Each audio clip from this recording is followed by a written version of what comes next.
Hello mga kadoodles! Review tayo ulit. Xwell. So si Xwell bumagsak. So pag opening niya dito siya sumangat siya ng 25% ano. So binabantayan natin kasi may hawak tayo nito eh. Nasa 1.5 tayo nakabili kahapon eh. Hindi na umangat eh. So kaya nag-stop loss na lang tayo dito. Ito yung ganito yung makadali sa ano eh. 1 minute to na kandila. So may 20 seconds lang. Kung ma-break to niyang 135, yan, may chance na angat yan, di ba? Ma-break niya yan dyan. Pero pag hindi, dito ka sa kangkungan, pupulitin. May demand dito, yan. Bago yan siya babalik man. So may demand dito may supply, so depende yan kasi may mga seller na rin dito eh. So itong supply na to, pwedeng sungkitin nila yan tapos bababa sila. So, pero may demand din dito na balikan. So sungkitin to dito, wala. Bago aakyat, pero maliit lang siya eh. 2 minutes. Tingnan natin sa mga small time frame. So, tanggalin mo natin itong Fibonacci. So, 15 minutes. Bearish siya, dilaw. Dilaw sa 5 minutes. Sa 2 minutes. Dilaw siya ngayon. So, pag na-break tong kulay blue na to, ang anin. So, tingnan natin Fibonacci. Yung retracement niya. So, pwede siyang bumaba ng ganito. So, dito sa 78%, 78, saka angat, ano. Pero pag binutas tong 78 na to, bearish na yan kasi yan, malapit na siya dito pumasok. Pero pag dito pa lang sa loob ng ano na yan, pwede pang bumalik yan sa taas.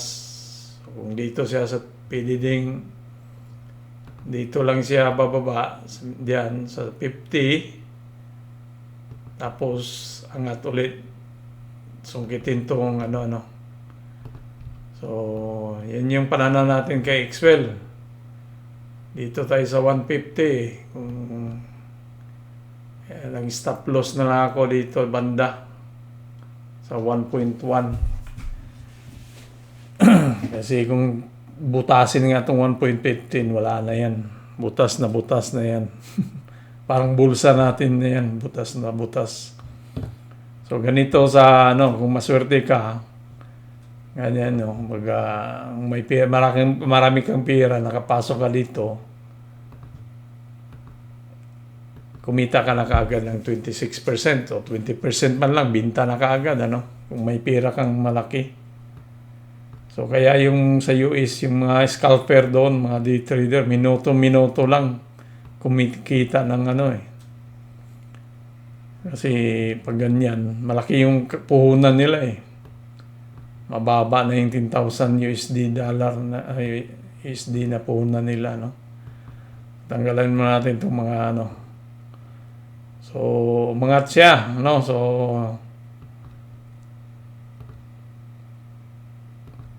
para malinis yung pananaw natin.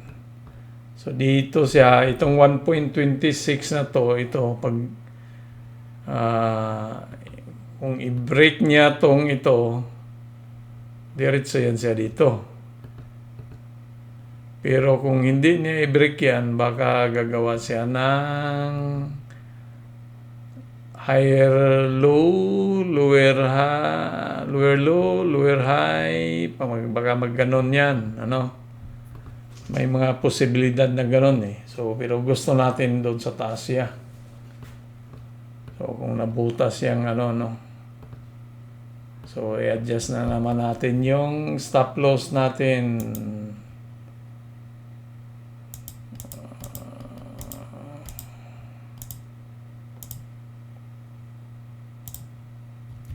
Kung di talaga siya tumudo dun sa taas, kasi technical seal, wala na wala nang seal dito sa ano. May 1.35 pala, may yung 30 minutes lang yan. So nasa 1.35 na siya 2 hours. May 1.5, pili pa. Sa 1 day, wala na 1.23 ang kasunod. So, kailangan mabutas niya itong 1.5 na to. Ano? Kung mabutas yung 1.5, tingnan natin sa ano. So, kung 1.5 butasin niya to, pwedeng umangat. Kasi green na to Kumbaga mahina na yan. Pwede nang katulad na yan dito, naputol na Ito. Pag itong 1.5, ma-break niya yan.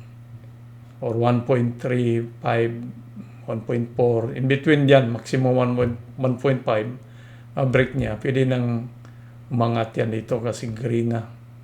Sa 4 hours, wala na rin. Putol na sa 4 hours. Tingnan mo. Putol na siya, di ba? Sa 1 hour, wala na rin. Malinis na. Sa 2 hours, tingnan natin sa 2 hours. Wala, malinis na. So, 30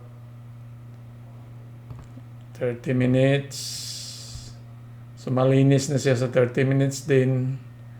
So, yun yung malaking chance na ma-break niya hanggang 2 pwedeng i-break. Kasi green na Kumbaga mahina na yan. Yung volume diyan mga sealer, mahina na.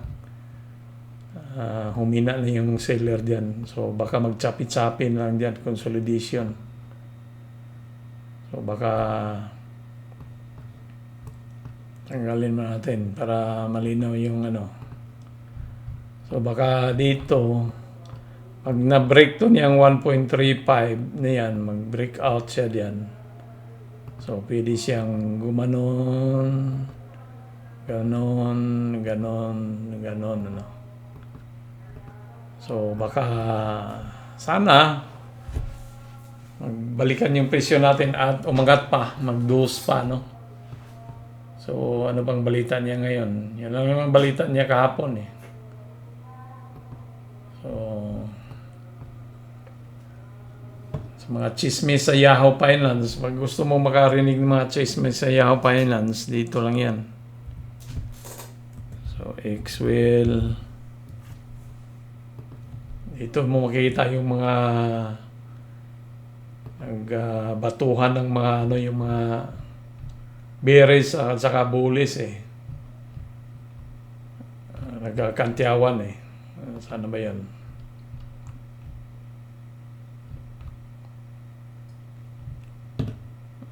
Diyan, to si Andrew, bearish yan So, short siya, 1.4. Si Andy, who's buying. Neutral yung iba.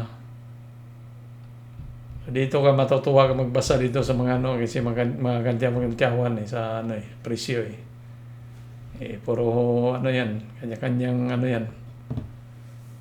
So, balik tayo kay yun. Nag 1.37. So,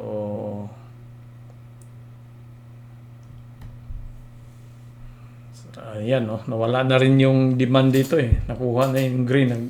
So, yung demand dito na buyers na sungkit, bumili na. So, bumili ni siya. So, kaya lumakas ulit kasi bumili.